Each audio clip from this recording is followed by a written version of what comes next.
কাটা স্থানটিকে ডিসইনফেকশন করে সুগা জিমিনকে সামনে বসালো।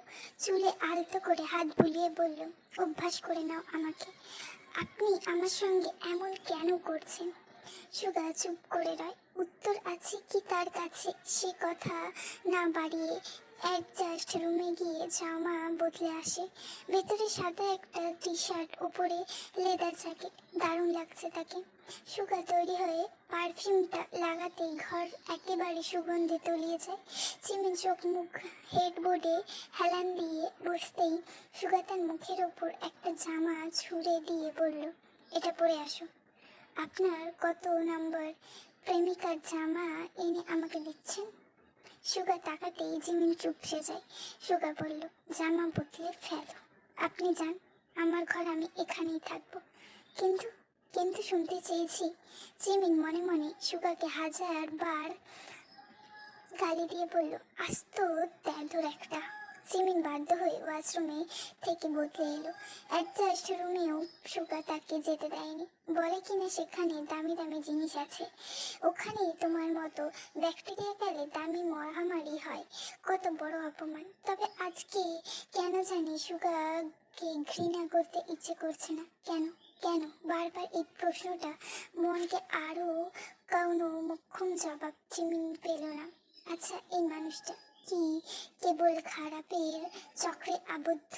ভালো নামক একটা শব্দ কি তার ঝুলিতে নেই? আসলে বাবা মা মৃত, একা মানুষ হয়েছে, আর কতই বা ভালো হবে। সুগা বাইরে থেকে জিমিনকে তাড়া দেয়। এই মেয়ে, এত সময় লাগে? জামা বদলাতে মেয়ে মানুষের কত সময় লাগে নাকি? নদীর সাঁতরে ইন্ডিয়া যেতেও তো এত সময় লাগার কথা না? জিমিন বাইরে আসতেই সুগা তাকে দেখে এক মুহূর্ত থমকে গিয়ে পরক্ষণে চোখ সরিয়ে নেয়। জিমিন সুগাকে জিজ্ঞেস করলো, সুগা ভাই, আমায় কেমন লাগছে? সুগা পাত্তা না দিয়ে ব্রেসলেটটা ঠিক করতে করতে বলল, একেবারে শয়তানের মাসতুতো বোন লাগছে। জিমিন আয়নায় দেখল কালো রঙের এই মিনি টপ আর পোলো জিন্সে তো তাকে হেব্বি লাগছে মাইরি। সুগা ভাইয়ের রুচি ভালো না, তাই তো পচা কথা বলে। সুন্দরী মেয়েকে পচা কথা বলার জন্য সরকারের পক্ষ থেকে যদি আইনি কোনো ব্যবস্থা থাকতো, তাহলে সুগা ভাই এতক্ষণে জেলে চাকরি পিসিং পিসিং করতো। যাও, গিয়ে বাইকের সামনে গিয়ে দাঁড়াও। আমি 1 মিনিটে আসছি। আমি বাসায় যেতে পারবো। বাসায় যেতে বলেছি, বাইরে যাব, ঘুরতে যাব, না মরতে। উফ, সুগা ভাই আপনি কত টক্সিক। তোর টক্সিক মায়েরে বাপ নিচে যাই।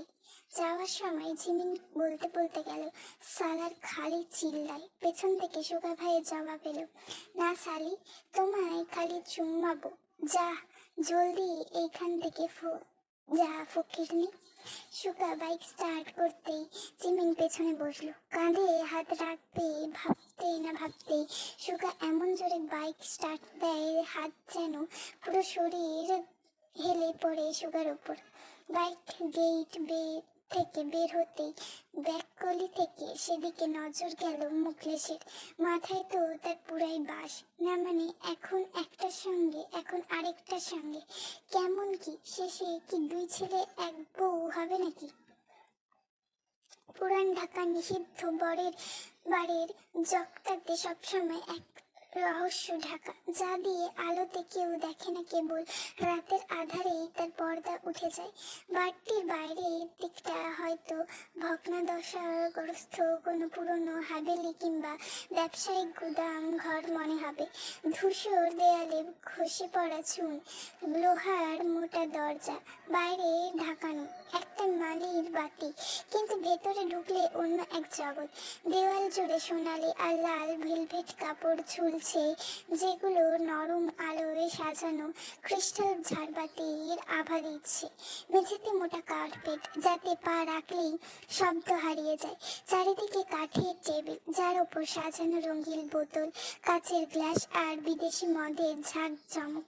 আজকে এখানে কেবল সামান্য কিছু ভিআইপি মানুষ এসেছে। একজনের পরিবারে আরেকজনের শান্ত। ভিআইপিদের প্রবেশের জন্য আলাদা মেম্বারশিপ আছে। সুগা জিমিনকে নিয়ে ভেতরে প্রবেশ করে। জিমিন রেফারেন্সের দরজায় পড়েনি, কারণ এই বাড়ির পেছনে তার ইনভেস্টমেন্ট আছে। বাড়ির একপাশে আসতে বাজছে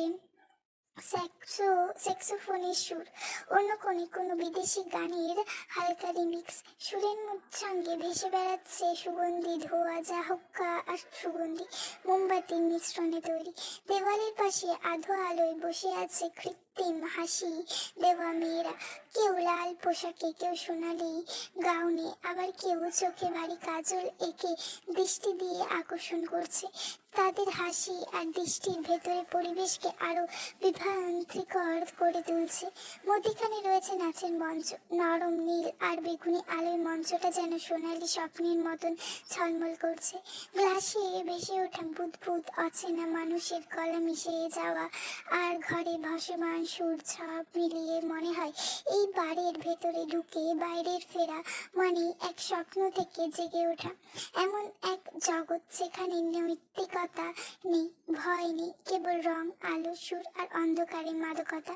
এই নিষিদ্ধ বার আসলে সমাজের বেঁচে আলোর আড়াল, কিন্তু বহু ধনী ধুলায় গুন্ডা কিংবা ক্ষমতার ছোঁয়ায় থাকা লোকজন রাতের পর রাত এখানে নিজের মুখোশ খুলে রাখে। কারোর হাতে নারী, কারোর হাতে মাদক, আবার সবার হাতে লোভ। জিমিন সুগা জিমিনকে নিয়ে যখন এখানে ঢুকে, তখন জিমিনের চোখ বিস্ফারিত হয়ে যায়। সুগা শক্ত করে জিমিনের হাত ধরে রেখেছে, এমন ভাবে ধরে রেখেছে কেন? কষ্ট দেওয়ার জন্য নাকি হারিয়ে ফেলার ভয়?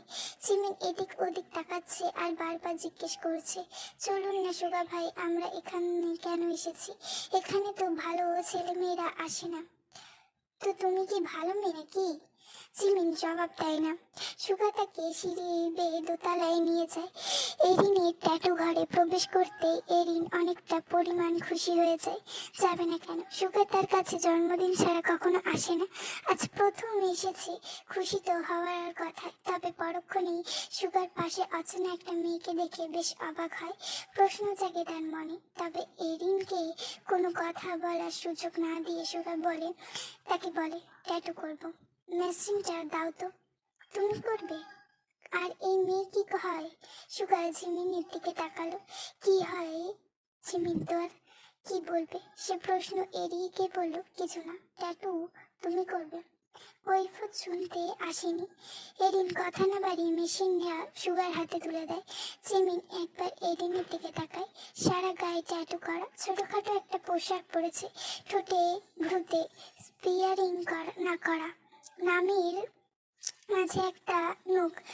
চুলগুলো দেখে কেমন বেগুনি আর সবুজে মিশে রং করা, ডাইনি ডাইনি একটা ভাব আছে বলতে হবে। এরিন একবার জিমিনের দিকে তাকালো, এক লোহমায় আবার চোখ সরিয়ে নিল। জিমিন সুগা জিমিনকে বিউটি চেয়ারে শুয়ে পড়তে বলল। তাতে জিমিনের মাথা বরাবরের মতন বিগড়ে গেল। ওমা, বাসায় কি খাটের অভাব ছিল যে এমন জায়গায় এসে এখন বিউটি চেয়ারে শুয়ে পড়তে বলছে?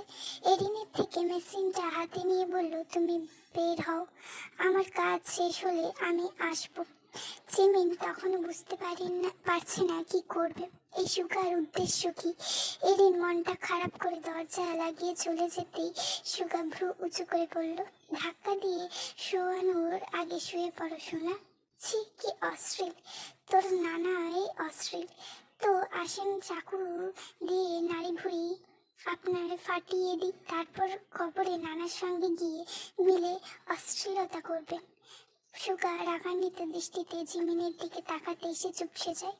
বিউটি চেয়ারে গিয়ে শুতেই চেয়ারে টেনে সুগা তার পাশে বসলো।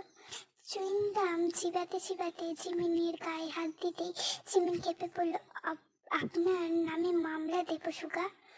আপনি হামলা করার আগেই মুখটা বন্ধ করা চাই। সুগা জিমিনের টপসটা উপরের দিকে ওঠাতেই ফকফকা পেটটা উন্মুক্ত হলো। জিমিন কান্না চালু আসছে। এই নোংরা লোক তার সঙ্গে সবসময় এমন নোংরামি করে। সালার ব্যাটা ভালোবাসে না, আবার দূরেও চায় না। সুগা জিমিনের পেটের দিকে তাকাতেই জিমিন মাথা উঁচু করে বলল, সুগা ভাই, আপনিও জামা খুলেন, আমিও আপনার পেট দেখব। সরাসরি বললেই তো পারো, আপনার শরীর দেখলে আমার মনের অবস্থা নাজেহাল হয়। আর একটু দেখি, আমার মনের বরফটা পুরোপুরি গলিয়ে দেয় না। আচ্ছা ভাইয়া, এই তুই আমাকে ভাই ডাকবি না, তোর আমার বোন হওয়ার মতো যোগ্যতা নেই। সুগার বোন নেই আর থাকবে না, মাইন্ড। তো কি ভাতার ডাকবো? জিমিন। জিমিন চুপ করে গেল। তবে সুগা মেশিনটা হাতে নিতেই সে চেঁচিয়ে বলল, ভাতার, তুমি আমায় পেটটা ফুটো করে দিও না। ইয়ে মানে সুগা খালু, সুগা ডাকেন জাস্ট। তা আমার বয়স এত না যে আপনার মেম সাহেব আমাকে খালু রাখতে হবে। সুগা শেষমেশ জিমিনের পেটের দিকে একবার তাকিয়ে তারপর জিমিনের দিকে তাকিয়ে বলল, একটু কষ্ট হবে, ব্যথাও পাবে, কিন্তু থামবো না আমি। যদি খুব বেশি কষ্ট হয় তাহলে আমার হাতটা শক্ত করে চেপে ধরো বিটের হাট। আমি ট্যাটু করবো না। করবে কি করবে না শুনতে চাইছি না বলেই সুগা পেটের ক্ষতর দিকে চাইল। আলতো করে ছুঁইতেই ব্যথায় জিমিন চোখ বুঝে নিতে সুগা তাকে বলল, উঠে বসো। আর বসে চুলগুলো সুন্দর করে সামনের দিকে নাও ফার্স্ট। জিমিন তাই করলো। সুগা তার ঘাড়ের মধ্যে ছোট করে বাটারফ্লাই প্রজাপতি ট্যাটু করে দেয়। করার সময় জিমিন ব্যথায় সুগার বাম হাতটা শক্ত করে চেপে ধরে রেখেছিল। সুগা হাতের দিকে তাকিয়ে বাধা দেয় না, বরং তার ঠোঁটের কোণে হাসির রেখা প্রতিফলিত হচ্ছে। আয়নার সামনে দাঁড়িয়ে পেছনে ফিরে জিমিন বারবার ঘাড়ের কাছে বাটারফ্লাই ট্যাটু দেখার চেষ্টা করছে। যখন ভালো করে দেখতে পেল না তখন নিজেই অবাক হলো না। না ভালো তো দেখতে লাগছে, নিজেকে বড়লোক লাগছে। মনে হচ্ছে সে একটা ফুল আর তার ওপর প্রজাপতি এসে বসেছে। কাজ শেষে সুগা জিমিনকে নিয়ে নিচে এলো। সুগার হঠাৎ জরুরি একটা কল আসে। সে সাইডে গিয়ে জাঙ্কুকের ফোনটা তুলতেই বলল, কি কোনো সমস্যা? আরে ভাই, তোর বাইক রেস আছে, তুই কি মানে কি ক্যান্সেল করতে বলেছিলাম না? বাজি ধরে ফেলেছি, কিছু করার নেই। সুগা ফোনটা কেটে দেয়। জিমিনের কাছে এসে তার মুখটার দিকে তাকায়। সে সুগাকে বলল, ঘাড় লাল হয়ে গেছে, ঠিক হয়ে যাবে সোনা, মলম লাগিয়ে দেব। জিমিন অবাক হয়ে রইল। সুগা ভাই এত ভালো করে কথা বলছে, তাও আবার তার সঙ্গে। আসলে সুগা ভাইয়ের কি দুইটা রূপ, সে ভালো, এই খারাপ। মানুষটা জিমিন এখনো চিনতে পারছে না। এই বহুরূপী মানুষটাকে আজকাল একটু বেশি জানতে ইচ্ছে করছে। সুগা এরিনকে রুমে ডেকে আনে। যাওয়ার সময় বলে যায়, জিমিনকে রেখে গেলাম তোমার কাছে, ওর যদি কোনো ক্ষতি হয় তো পরের জানটা আমি তোমায় পড়াবো। এরিন কেবল অবাক হচ্ছে, কিন্তু তার বিষয়টা বুঝতে বাকি রইল না। এত বছর ধরে সে অপেক্ষা করলো, আর শেষে কোথা থেকে একটা মেয়ে তার জায়গা দখল করে নিল। সুগার প্রেমের কি হলো? সুগা কিছুতেই সে ব্যতীত কারো প্রেমে পড়তে পারে না। জিমিন এখনো চরম খুশি, এসব সে কখনো দেখেনি।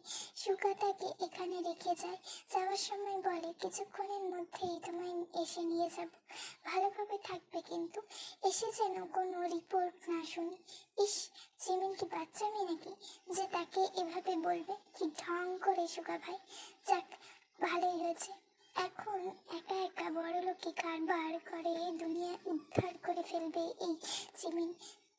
জিমিন দৌড়ে গিয়ে আগে দুটো হুইস্কির বোতল বগলের তোলে নিয়ে হাঁটা শুরু করে। এদিন তাকে দেখে বলে, তুমি নেশাও করো? না, সুগা ভাই করে, তার জন্য নিয়েছি। সে আসলে তাকে দেবে। বাহ, এত ভালোবাসে। জিমিন বুঝতে পারছে না কি বলবে। আসলে কি এত ভালোবাসা? সে ভালোবাসে সুগা ভাইকে? কই না তো। তবে সুগা নামটা শুনলে বুকে ধুকপুক অবশ্যই করে। কতদিন ধরে তোমাদের সম্পর্ক? জিমিন চুপসে যায়। বাকি রইল না এই এরিন নামক মেয়েটাকে সুগা ভাইকে পছন্দ করে। তাই জিমিন মাথায় দুষ্ট বুদ্ধি চেপে বসলো। সে মুচকি হেসে মেয়েটিকে বলল, কেন আমার সুগা সোনা পাখি তোমায় এসব বলেনি? এরিনের গম্ভীর রাগ হলো, ভীষণ রাগ হলো। সে আর কথা বলল না। রুম থেকে বের হতেই জিমিন সুযোগ পেয়ে মদের বোতলগুলো খুলে ঢকঢক করে পান করলো। সুগা ভাই খাবে এসব, তাই আগে চেক দেওয়া আবশ্যক। যদি খেয়ে তার শরীর খারাপ হয় কিংবা পেট ফুটে, তবে খেতে খেতে যে কবে পুরোটা শেষ করে চোখের সামনে সর্ষে ফুল দেখলো তা খোদাই ভালো বলতে পারবে। জিমিন কখনো হুঁশ নেই। সে মাতাল হয়ে পড়ে আছে মেঝেতে। কেউ একজন গালে হাত রাখতে নেশাগ্রস্ত জিমিন বলল, সুগা ভাই আপনি এসেছেন। উপাস থেকে জবাব এলো না। তবে কেউ একজন বাজেভাবে তার স্পর্শকাতর স্থানে হাত ছোঁয়াতে জিমিন এবার চোখ মেলে তাকালো। ঝাপসা চোখে দেখলো সামনে সুগা নয়, অন্য কেউ। এই লোককে সে চেনে না। সে দাঁত বিস্কির করে জিমিনকে দেখে হেসে বলল, খারাপ লাগছে তোমার? চলো আমি সেবা দিয়ে ভালো করে দিই। জিমিন পেছনের আগেই সে জিমিনের গলার খুঁটি চেপে ধরল। চোখ মুখ উল্টে আসছে জিমিনের। যাও কই বেবি, আমাদের শরীরেও তো অনেক চাওয়া পাওয়া আছে না? ছেলেটি জিমিনের গায়ে হাত দিতে যাবে, তার আগে পেছন থেকে কেউ একজন এসে তার শার্ট ধরে টেনে উঠে দাঁড় করালো তাকে জিমিনের ওপর থেকে। পেছন ফিরতে লোকটি আবিষ্কার করলো সুগাকে। ছেলেটি কথা বলার সুযোগ পেল না, তার আগে একের পর এক ঘুষি তার মুখের ওপর লেপটে দিল। জিমিন তখনও মাথা কাজ করছে না। চোখের সামনে একটা ছেলে কি ভয়ানক ভাবে মার খাচ্ছে, কিন্তু সে মার খাওয়ারই যোগ্য। সুগা আত্মরা ছেলেটিকে ঠিক করে বসিয়ে জিমিনের দিকে তাকিয়ে বলল, জিমিন জাস্ট কিল হিম। জিমিন সাহস পেল। এবার বুক ভরা সাহস নিয়ে উঠে এসেই ওই ছেলের জায়গার মতো একটা মারতে ছেলেটি আত্মনাদ ছুড়ে। সুগা সে চিৎকার বিরক্তিকর লাগছে, তাই মুখটা সে চেপে রাখলো। কাজ শেষ হতেই জিমিন বলল, এবার ছেড়ে দিন, মরে যাবে। ওর তো মরে যাওয়াই উচিত। ওর এত বড় সাহস তোমার গায়ে হাত দিয়ে যায়। হাত যদি কেটে কাঁধে না ঝোলাই। জিমিন সুগার হাত ধরে অনুরোধ করতেই সুগা জিমিনের দিকে তাকালো। সুগা একটা দীর্ঘশ্বাস ফেলে ছেলেটিকে ধাক্কা দিয়ে ফেলে দেয়। ছেলেটি কোনো মতে উঠে সেখান থেকে যেতেই দরজার সামনে এরিন এসে দাঁড়ালো। পরিস্থিতি দেখে জিজ্ঞেস করলো, কি হয়েছে? সুগার শরীর ঘেমে একাকার। লেদার জ্যাকেট খুলে ফেলেছে। এক মুহূর্ত স্থির থেকে বাজ পাখির মতো দ্রুত বেগে সে উঠে গিয়ে এরিনের গলা চেপে ধরল। জিমিন এখন সত্যি ভয় করছে। এরিনের গলা চেপে ধরে সে বলল, কি হয়েছে শালি, তুই জানিস না? তোকে বলেছিলাম না জিমিনের দিকে নজর রাখতে? জিমিন উঠে এসে সুগার হাত ধরে বলল, ছেড়ে দেন না সুগা ভাই, ছাড়ুন। সুগা এরিনকে ছেড়ে দিতেই সে যেন হাত ছেড়ে বাঁচল। একটু আগে ইচ্ছে করে ওই ছেলেটিকে জিমিনের রুমে পাঠিয়েছিল জিমিনকে বদনাম করার জন্য সুগার চোখে। কিন্তু কি থেকে কি হয়ে গেল? সুগা জিমিনের কোথায় এরিনের গলা ছেড়ে দিতেই সে নিজেকে সামলাতে না পেরে পড়ে গেল। এরিন সুগার এই আচরণে অবাক হয়নি, অবাক হয়েছে সুগা জিমিনের কথা শুনে তার গলা ছেড়ে দিয়েছে এই কারণে। কি করে সম্ভব এটা? জিমিন আহামরি সুন্দর না, আর 5টা মেয়ের মতন। তাহলে কেন সুগা জিমিনের কথা শুনলো? কেন? সুগার মুডটা হ্যাপি ছিল, এখানে এসে সব শেষ। বাইক রেসে আজকেও সে জিতেছিল, কিন্তু এখানকার কাণ্ড দেখে সব নষ্ট হয়ে গেল। জিমিন তখনও চলান অবস্থায় নেই। সুগা জিমিনের হাতে তার লেদার জ্যাকেটটা দিয়ে তাকে আচমকা কোলে তুলে নেয়। জ্যাকেটটা বুকের ওপর নাও, শরীর বেশি খারাপ লাগছে? সুগা ভাই, বমি আসছে আমার, আমাকে নামিয়ে দেন, আপনার গায়ে বমি করে দেব। আমার আপত্তি নেই, একবার কেন, যতবার ইচ্ছে বমি করতে পারো, আমি ম্যানেজ করে নেব। আগে তোমার ঠিক হওয়ার প্রয়োজন। কেন যে এসব খেতে গেলে? জিমিন কিছু বলল না। বলতে এসে অনেক কিছুই চাই, বলতে আর পারছে কই। সুগার বুকে মুখটা গুজে দিল। ক্লান্ত সে, শরীর ভালো লাগছে না, একটাই বোঝাতে চাইছে। নদী আর ভালোবাসার মতো এত গভীর মিল। নদী কালো জল যেমন বুকের ভেতর কত কিছু লুকিয়ে রাখে, তলদেশে দেখা যায় না, তেমনই ভালোবাসার ভেতর ভেতর বহন করে আনন্দের পাশাপাশি ভয়, কষ্ট আর ভাঙনের আকাঙ্ক্ষা।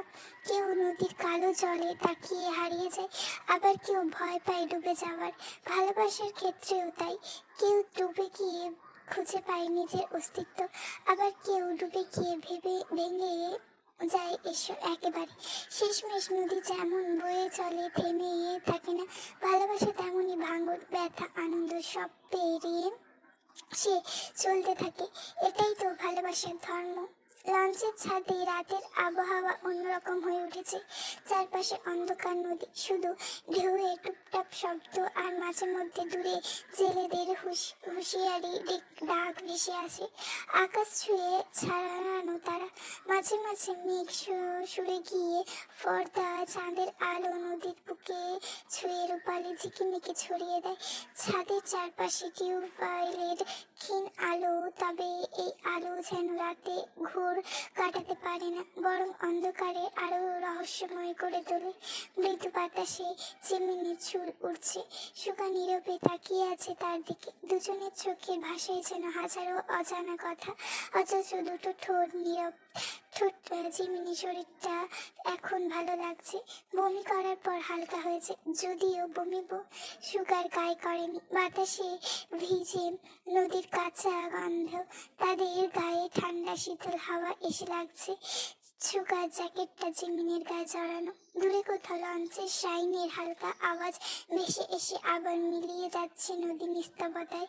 জিমিন সেদিকে তাকিয়ে আছে। সুগা ভাই বলল বলে এই রাতের বেলা লঞ্চ ভ্রমণ, ভোরে আবার লঞ্চ ফিরে আসবে, তারাও তখন বাড়ি ফিরবে। রাতটা আজকে এভাবে নদীর দিকে চেয়ে চেয়ে কেটে যাবে। ভালোই লাগছে জিমিনের।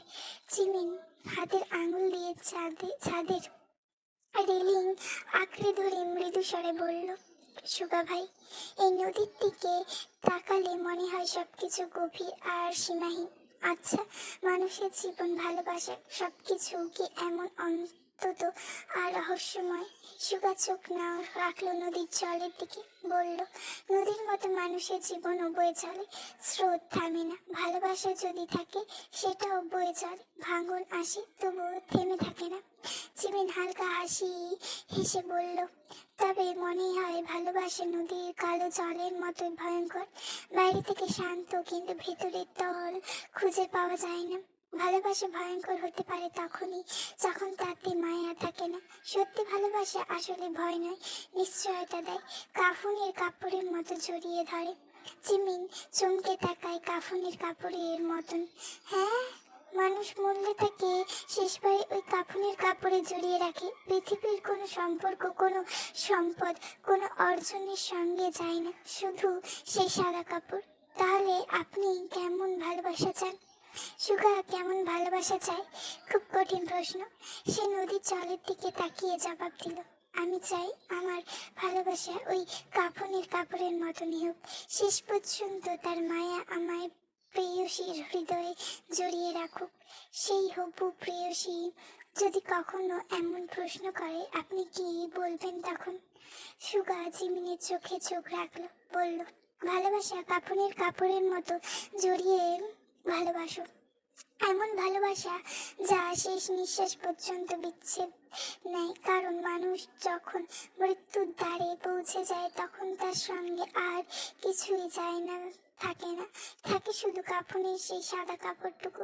তাই প্রেয়সীকে বারবার বলবো, হাজারবার বলবো, দেখো যাও ঠিক তেমন ভাবে যেমন ভাবে মৃত্যুর পরও মানুষের শরীরে কাফনের কাপড় জড়িয়ে থাকে।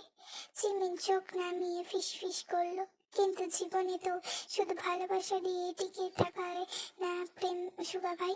বাস্তবতা ভাঙনও আছে, ক্ষুধা আছে, ভয় আছে, নিশ্চয়তা আছে। নদী যেমন ভেঙে ঘর বাড়ি, ভালোবাসা কি তেমন ভাঙতে পারে না? সুগা আচমকা জিমিনের হাত ধরে পড়ল। বাস্তবতা আছে, কিন্তু আমি মনে করি ভাঙনের পর যদি দুজন একসঙ্গে দাঁড়াতে পারে, সে ভালোবাসা আসল। নদী এক পার ভেঙে কিন্তু অন্য পার ঘরে। জিমিন তার হাত ছাড়িয়ে নেয়, তারপর মিহি গলায় বলে, আপনি সবকিছু আশায় চোখে চোখে দেখেন, আমি পারি না। আমার কাছে ভালোবাসা অনেক সময় মূল শূন্যতার মতন মনে হয়, যেখানে যত দূর যায় শেষ নেই। সুগা ধীরে ধীরে বলল, শেষ থাকলে তো আর মানুষ ভয় পেত না। সুগা ভয় পেত না জিমিন।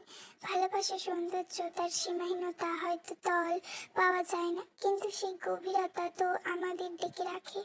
জিমিন চোখ তুলে তাকায় তাকায় তারার দিকে তাকাই। তবু আমি ভাবি, যদি একদিন সবকিছু ভেঙে যায়, মানুষ কি তখনও একই ছাদের নিচে দাঁড়াতে পারে? ভালোবাসা ভেঙে গেলে মানুষ বাঁচে না, শুধু বেঁচে থাকার ভান করে। মুখে ভালোবাসি বলতে তা টিকে থাকে না। ভালোবাসতে গেলে অনেক সাহসের প্রয়োজন। লড়াই না করে এক তীরে দাঁড়িয়ে অপর তীরে চেয়ে থাকলে ভালোবাসায় তো ভাঙন ধরবে। দেখো, এসব সুগা ভালোবাসা নিয়ে আমার কোনো ধারণা নেই। মনে যা আসছে তাই বলেছি। মন বলছে আমি ভুল বলছি না। জিমিন হালকা কাঁপা গলায় বলল, তাহলে আপনি বলতে চাইছেন ভালোবাসা এক প্রকার প্রতীক্ষা? হ্যাঁ, প্রতীক্ষা, সমর্থন আর অবিচ্ছন্দের ভাঙন।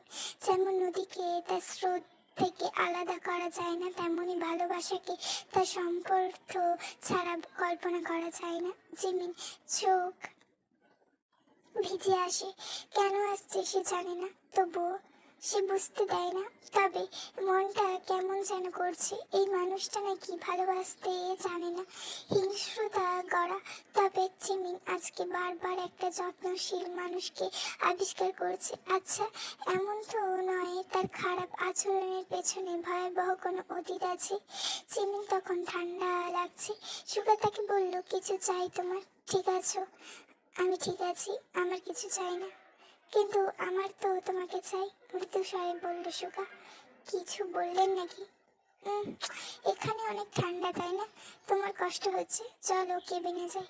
না না, এখানে তো থেকে এই ঠান্ডার মধ্যে আমি বরবাদ করবো সুগা ভাই।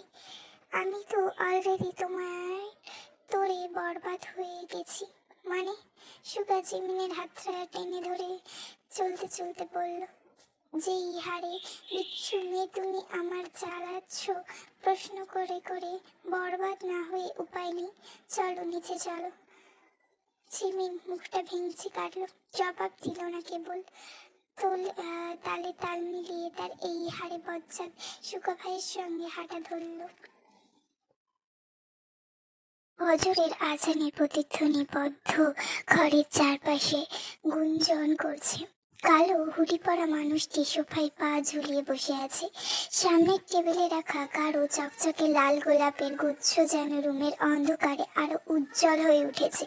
লোকটি কানের কাছে গোলাপের ঘ্রাণ টেনে চোখ বন্ধ করে ফেলল। মুখোশটি টেবিলের ওপর রেখে সে ফুলের পাপড়ি ছিঁড়ে পুরো ঘরে ছড়িয়ে দিল। পাপড়ি ছিঁড়তে ছিঁড়তে সে হেসে উঠল। ফোন থেকে বাজছে গান। লোকটি সুরের সঙ্গে তাল মিলিয়ে গাইতে লাগলো, তুমি ছাড়া আজ একা এই মন, স্বপ্নের লাশ ঘর, ভেঙে যাওয়া এই বুকের পাঁজর, ধুধু মুড়ু প্রান্তার। তবু প্রেম এসে ভালোবেসে আজও দেখা দিয়ে যায়। যেই ছুতে যাই আমি, হাত বাড়াই, কেন দূরে সরে যাই। প্রেম আমার, ও প্রেম আমার। গান গাইতে গাইতে সে উঠে দাঁড়ালো।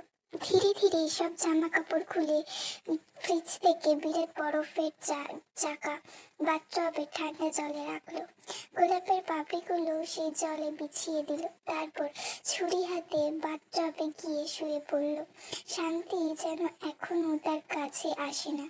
অনিশ্চিত ও বিক্ষিপ্ত মানসিকতায় সে হাতের ওপর ছুরি চালায়। রক্তে মিশে গেল বরফের জলে। তৃপ্তি যেন দ্বিগুণ হয়ে উঠল। এই গান বারবার বাজছে। বাথরুমে দেয়ালে ঝুলানো অসংখ্য ছবি, সবে মেয়েদের ছবি। পাশের দেয়াল থেকে একটি ছবি টেনে হাতে নিয়ে সে হেসে বলল, তুমি আমার কেন ছেড়ে চলে গেলে? দেখো, তুমি চলে গেছো বলেই তোমার মতন সব মেয়েদেরকে আমি নিজে হাতে সাফাই করি। ওরাও যে তোমার মতনই কাউকে ভালোবেসে অন্য কারোর সঙ্গে ঘর বাঁধছে, ওদেরও তো শাস্তি প্রাপ্য। বলেই সে হেসে উঠল, কিন্তু হাসি যেন তার হৃদয়ের ভাঙা টুকরোগুলোকে আরো প্রকটভাবে প্রকাশ করলো। চোখের কোণে অল্প অশ্রু ঝরে তার, যা হাসি ও দুঃখের এক অদ্ভুত সংমিশ্রণ হয়ে তার মুখের রেখা মিহি করে দিল। হাসি আর কান্না দুটি অনুভূতি একত্র হয়ে তার জীবনের অপরিহার্য অংশ হয়ে গেছে। তার প্রতিটি শব্দ, প্রতিটি কম্পন অতীতের দীর্ঘ একাকিত্বের গল্প বলছে। হঠাৎ সে অনুভব করলো তার ঠিক পাশে কেউ দাঁড়িয়ে আছে। মুহূর্তেই চোখ অস্বাভাবিক ভাবে বন্ধ হলো। মেয়েটি ধীরে ধীরে তার মাথায় হাত রাখলো, কোমল ভাবে কপালে ছুঁয়ে চুমু দিল। ছেলেটি চোখ বন্ধ রেখে তার মাথার পেছনে হাত রাখলো। ধীরে ধীরে মেয়েটি তার সামনের দিকে চলে এলো। চোখ খোলার সঙ্গে ঠোঁটের কোণে মৃদু মুচকি হাসি ফুটলো। মেয়েটি হেসে পড়ল, তুমি আমাকে কতখানি মিস করেছো? ছেলেটি গম্ভীর কণ্ঠে উত্তর দিল, যতখানি মিস করা উচিত। শব্দগুলো ঘরে প্রতিধ্বনি করল। এই সেই প্রতিধ্বনি তাদের মধ্যে অদৃশ্যভাবে একটি বন্ধন রচনা করলো। তারপর ছেলেটি মেয়েটিকে বাথরুমের মধ্যেখানে বসিয়ে ফিসফিস করলো, মাই বাথরুম কাম। মেয়েটি ধীরে তার কাছে এগোলো। তাদের ঠোঁট একে অপরকে স্পর্শ করলো। ঠোঁটের স্পর্শে স্নায়ু ছুঁয়ে গেল, হৃদয়ে গাঢ়ভাবে কম্পিত হলো। হাতের স্পর্শ, নিঃশ্বাসের মিলন, চোখের দৃষ্টি, সব মিলিয়ে ঘর অদ্ভুতভাবে আবেশের ছোঁয়া নেমে আসে। ছেলে তার হাতে মেয়েটিকে ধরল। তার গাঢ় চোখের গভীরতায় মেয়েটি হারিয়ে গেল। তাদের শরীর, হৃদয়, মন সব মিলিয়ে এক অন্তত সংযোগ পরিণতি হলো। যুবরাজের প্রথম দেখায় ওই রাজনীতিবিদের মেয়েকে পছন্দ হয়ে যায়। দেরি না করে সেই রাতে কাজটিকে এনে বিয়ের কাজ জলদি সারল সে। আগের বার একজন ঠ্যাঙ্গা দেখিয়ে গেছে। বউকে বিয়ের পর জেনেছে এই মেয়ে নাকি আগে থেকে যুবরাজকে পছন্দ করত। মানে কি আর বলবে, একেবারে লটারি পাওয়ার মতন খুশি হয়েছিল সেই কথা শুনে। এখন সুখে শান্তিতে সংসার করে জিমিনকে দেখিয়ে দেবে কোনো সোনা সে হাত ছাড়া করেছে। সকাল সকাল জিমিনের বাবা মা যুবরাজের কাছে এসেছিল, মেয়ের বিষয়ে সাহায্য চেয়েছে। যুবরাজের ইচ্ছে হচ্ছিল না, তবুও বলল, দেখবো। বাসায় আসার পর থেকে জিমিনের মনটা ছটফট করছে। কিছুই আর তার ভালো লাগছে না। এখন কাউকে আর ভালো লাগে না, কারণ কারো কথা মনে করতেই ইচ্ছে করছে না। চোখের সামনে বারবার শতবার একটি মুখই ভাসছে। রাতে বলা প্রতিটি কথা কানে কেউ যেন ফিসফিস করে আওড়াচ্ছে। এভাবে কি ভালো থাকা যায়? মন বলছে সুগা ভাইয়ের মধ্যেও অন্য রকম কিছু একটা আছে। মন কেন বারবার চুম্বকের মতো সুগা নেওয়াজের দিকে টেনে নিয়ে যাচ্ছে? এসব কিন্তু ঠিক হচ্ছে না, একেবারে ঠিক হচ্ছে না।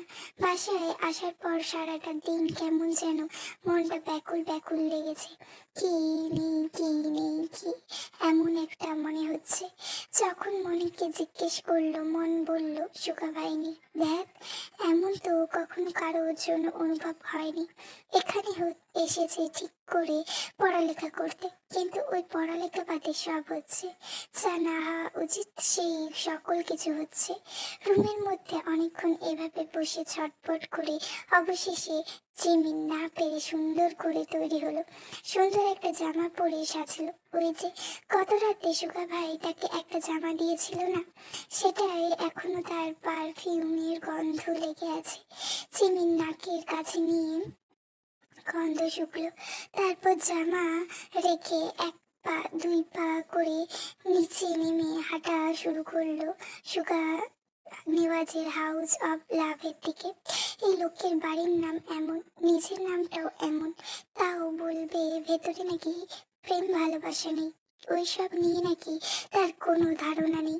জিমিন সুগার বাড়ির কাছে যায়, দরজাটা খোলে, টুক করে ভেতরে প্রবেশ করে সিঁড়ি বেয়ে দোতলায় সুগার রুমের সামনে দাঁড়িয়ে কিছুক্ষণ ভাবলো জিমিন। দরজায় তো পাসওয়ার্ড মারা আছে, আজকে ও কি আছে? আল্লাহর নামে দরজা খুলতেই জিমিন চিৎকার করে উঠল, আল্লাহ! সুগা ভাই, আপনার লজ্জা নেই? সুগা জলদি প্যান্টটা উপরে তুলে ভাবলেশীন ভাবে বলল, কারো রুমে আসলে নক করতে হয়। এখন প্রাকৃতিক দৃশ্য দেখে কেমন মজা লাগলো। কি যে বলেন সুগা ভাই, দেখার আর সুযোগ কই পেলাম। নিচে তো ব্র্যান্ডেড জিনিস পড়েছেন। কেন, তুমি পড়বে নাকি? চাইলে ট্রাই করতে পারো সোনা। না জানো, তোমারটা তুমিই পড়ো, তুমিই পড়বে আর আমি সেই দৃশ্য দেখবো, তাতেই আমার চলবে। সুগা ভ্রুকুচকে তাকাতে জিমিন চুপসে যায়। জিমিন পারফিউমের বোতলে হাত দিতেই সুগা বলে ওঠে, 1,20,000 ওইটা। আগামী 5 বছর নেওয়াজ বাড়িতে কামের ব্যাটির সকল কাজ করলেও তো ওই টাকা উসুল হবে না। এত বড় অপমান না করলেও পারতেন। সুগা নেওয়াজের আবার ছোট জিনিসে পোষায় না।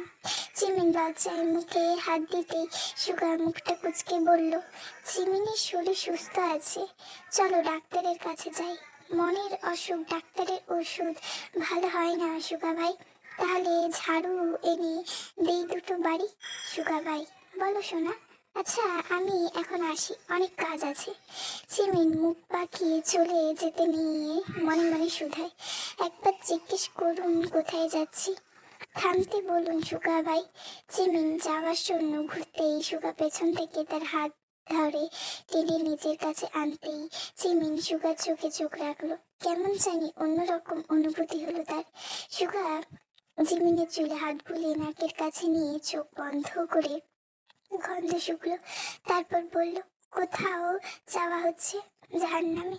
ওইখানে তো একটা ছাড়ি কি করে? তাহলে চলো। ঠিকানা প্লিজ? বাংলা বাজার বইয়ের দোকান। বই কিনতে যাবে? আমার কাছে সব বই তো আছে, এখান থেকে নিয়ে পড়তে পারো। উপন্যাসের বইয়ের কথা বলেছি। টাকা আছে?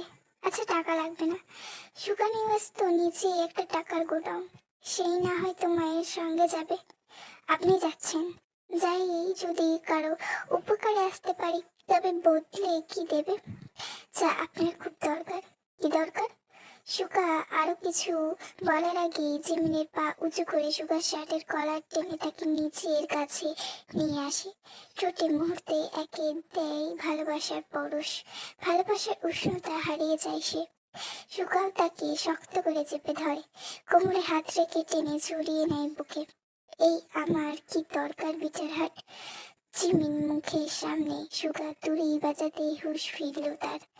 এই মেয়ে, মুখে কয় কেজি লাল রং লাগিয়েছ, নিশ্চিন্ত কম দামি বেজাল প্রোডাক্ট, নাহলে মুখে এমন লাল হচ্ছে কেন হঠাৎ? জিমিন ভালো করে সুগাকে দেখলো। তার মানে কিছুই হয়নি তাদের মাঝে।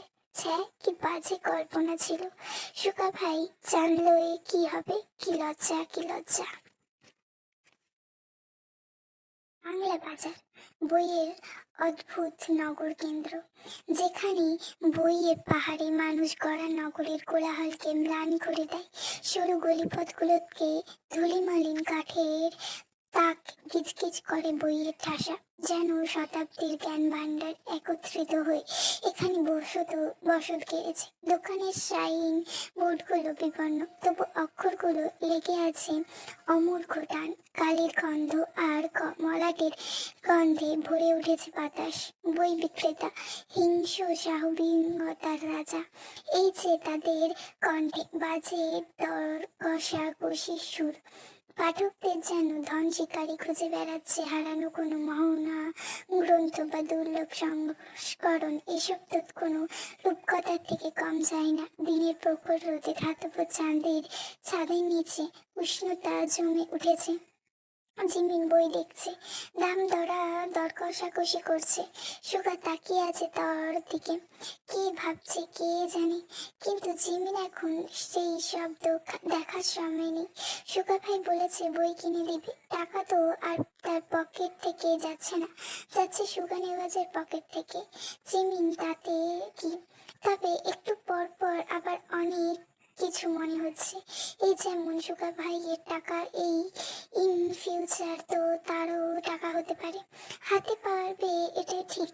কবে হওয়ার রাস্তাটা বড্ড বেশি কঠিন, যেই শক্ত মানুষের মন। জিমিন এক হাতে নীল শাড়ির আঁচল সামলে অন্য হাতে বইয়ের পাতা উল্টাচ্ছে।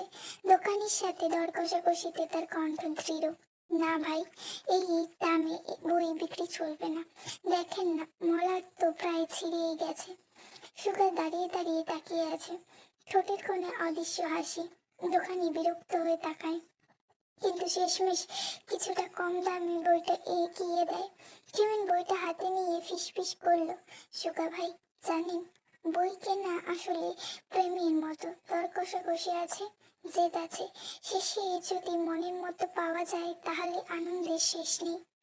সুগা তাকিয়ে থাকে তার চোখে, কিন্তু সব প্রেমের দাম দেওয়া যায়, কিন্তু কিছু তো এমন আছে যেটার দাম চুকানো অসম্ভব। জিমিন হেসে ওঠে, বইটা বুকের কাছে টেনে ধরলো। আপনি বলতে চাইছেন কিছু বই বা কিছু মানুষ অমূল্য? হুম, কিছু বই যেমন বারবার পড়লেও পুরানো লাগে না, কিছু মানুষও আছে যাদের কাছে ফিরে আসতে ইচ্ছে করে প্রতিদিন, বারবার শতবার, তারা কখনো পুরনো হয় না। জিমিনের হাত কেঁপে ওঠে বইয়ের পাতায়, সে চোখ সরিয়ে তাকায় মলাটের দিকে। তাহলে কি আমি এমন একটা বই খুঁজেছি যেটা প্রতিদিন পড়লেও মনে হবে নতুন? সুগা কাছে এসে দাঁড়ায়, কণ্ঠ নরম হয়। তুমি শুধু বই খুঁজো না, সঙ্গে খুঁজো একটা গল্প। এই ধরো, যেমন মানুষ বেরলেও হয় না, মানুষটার থাকতে হয় একটা মন। সুন্দর মন না হলে সুন্দরের চেহারা, সুন্দর মানুষের কোনো মূল্য আছে? বইও ঠিক তেমন, মলাট কিংবা প্রচ্ছদ সুন্দর হলেই যে বইয়ের গল্প সুন্দর হবে তেমনটা নয়। জিমিন ঠোঁট পেকে চেপে হাসে, জানেন কি, গল্পের নায়িকা হওয়া এত সহজ হয় না সুগা ভাই।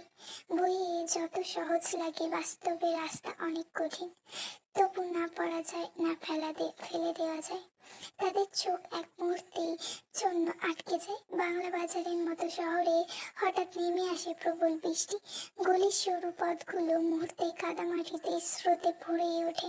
ধুলো মলিন কাঠের তাক, বিভিন্ন সাইনবোর্ড আর বইয়ের দোকানগুলোর সামনে দ্রুত টাঙানো হচ্ছে নীল সবুজ তিরপল। বিক্রেতার চিৎকার ভরে গেল চারিদিক, বই, এই দিনটা ঢাকো, এই বইগুলো ভিজে যাবে। তবে বৃষ্টির ঝমঝম শব্দ সব কোলাহল ঢেকে দিল।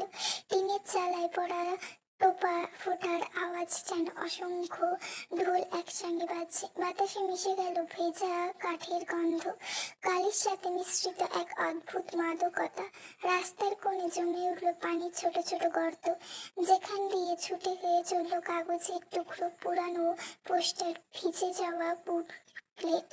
চারিদিকে ছাতা নিয়ে হুড়োহুড়ি, কেউ বা ছুটে যাচ্ছে দোকানের ভেতর, কেউ বা ভিজে যাওয়া মেনে নিয়ে অবধারিত নিয়তির মতন। আকাশ ঝুলে আছে নেমে আসা মেঘের ভারে, কোথাও বিদ্যুতের ঝলকানি, কোথাও বজ্রের গর্জন। অথচ যে ভিজে যাওয়া বাংলা বাজার যেন আরো জীবন্ত হয়ে উঠেছে। দোকানে ছাউনির নিচে এতক্ষণ জিমিন আর সুগা দাঁড়িয়েছিল, মনটা ভীষণ খুশি। আপাতত উইল লিস্টে 272টা বই জমা হয়েছিল, সবগুলো সুগা ভাই তাকে এমনি গিফট হিসেবে দিবে বলেছে।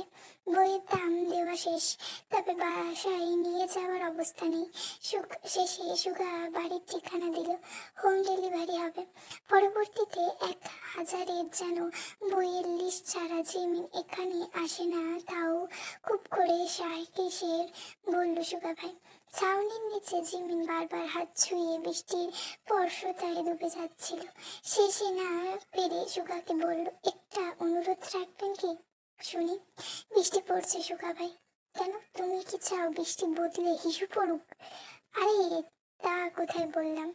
এই সুগা ভাই, চলুন না ভিজি। আপনার সমস্যা হলে বলুন, আমি একাই ভিজবো। গায়ে এক ফোঁটা পানি তো লাগুক একবার ম্যাডাম আপনার। স্যার, দয়া করে এত কঠোর হবেন না। সুগা চিমিনির মুখের দিকে রাগান্বিত দৃষ্টিতে একবার তাকিয়ে শেষে বলল, আচ্ছা ভিজো, কিন্তু শরীরে যেন না ভিজে। মানে কি? আমি ভিজলে শরীর কি না ভিজে থাকতে নাকি? শাড়ি ভালো পরেছো, কিন্তু ভিজে গেলে তো গায়ের সঙ্গে লেগে যাবে। পুরুষ মানুষের নজর কেমন আইডিয়া আছে? আপনিও তো পুরুষ মানুষ। আমি আর 10টা পুরুষ এক হলাম কি? সবার সব জায়গায় সবকিছু অধিকার খাটে না। আর তুমি হচ্ছ আমার ফিউচার স্বামীর সম্পদ। তোমার তুমি হচ্ছে তোমার ফিউচার স্বামীর সম্পদ। তোমার শরীর কেন অন্য পুরুষ দেখবে? আপনি এই যে দেখছেন, আমি যে অন্য পুরুষ নাই বোকামি, আমি তো তোর ব্যক্তিগত পুরুষ। ধীরে বলল সুগা। জিমি সেই কথা বুঝতে পারলো না, বলল, কিছু বলবেন নাকি? মনে মনে গালি দিচ্ছেন না তো আবার? যা ভিজে নাও গিয়ে। বলেই সুগার উপরে শার্টটা খুলে রাখতেই জিমিন বলল, নিংটু হচ্ছেন কেন?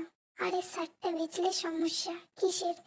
তোমার তো গা ভিজে যাবে। ভিজারা যা নিয়ে মানুষ দেখিয়ে তো বাড়ি নিয়ে যেতে পারি না। শার্টটা পরে গায়ে জড়িয়ে নেবে। জিমিন ভেতরে কেমন অনুভূত হচ্ছে তা সে নিজেও ব্যাখ্যা করতে পারবে না। এই লোকটা বদ থেকে ভালো কি করে হয়ে যাচ্ছে? আর জিমিন কেন বারবার তার মোহে অন্ধ হচ্ছে? জিমিন আকাশের দিকে তাকিয়ে হঠাৎ বলল, জানেন সুগা ভাই, বৃষ্টি আমার কাছে সবসময় এক ধরনের মায়া। কি মনে হয় জানেন? মনে হয় আকাশ মানুষকে ছুঁয়ে দিতে চায়, কিন্তু পারে না, তাই অশ্রুর মতো ঝরে পড়ে। সুগা হেসে বলল, তবে আমার কাছে বৃষ্টি মানে স্মৃতি। যতবার ভিজি ততবার মনে হয় গায়ে কোনো দিক আবার ফিরে এসেছে। হয়তো এ কারণেই মানুষ বৃষ্টিকে এত ভালোবাসে। এতে যেমন ভিজে যাওয়া আছে, তেমনই হারানোর দিন গন্ধও আছে। সুগা চোখ নামিয়ে, তুমি কি জানো, ভালোবাসা অনেকটা বৃষ্টির মতো, যতই আটকাতে চাই ততই ছুঁয়ে যায়। জিমি মৃদু কাঁপা গলায় বলল, কিন্তু সুগা ভাই, বৃষ্টি তো সবসময় শান্তি আনে না, কখনো সে ঝড় হয়ে আসে, ভেঙে দেয় আশ্রয়। ঠিক ভালোবাসার মতো, যা আনন্দ দিতে পারে, আবার বিচ্ছেদের কষ্ট। সুগা জিমিনের দিকে গভীর দৃষ্টিতে তাকিয়ে বলল, হয়তো ভালোবাসা আসল সৌন্দর্য এখানে। তার ভেতরে আনন্দ আছে, অথচ কষ্টও আছে। যেমন কোনো গল্প শেষ হয়ে গেল তার স্মৃতি বেঁচে থাকে। তাহলে যদি কোনোদিন এসব গল্প যদি শেষ হয়ে যায়, সুগার চোখে বৃষ্টির ফোঁটা আর না বলা কথার মিশ্রণ, শেষ হলেও গল্পটা মুছে যাবে না জিমিন। তখনও মায়া থাকবে, স্মৃতি থাকবে, আর হয়তো বৃষ্টির মতো ভালোবাসা ফিরে আসবে অন্য কোনো রূপে।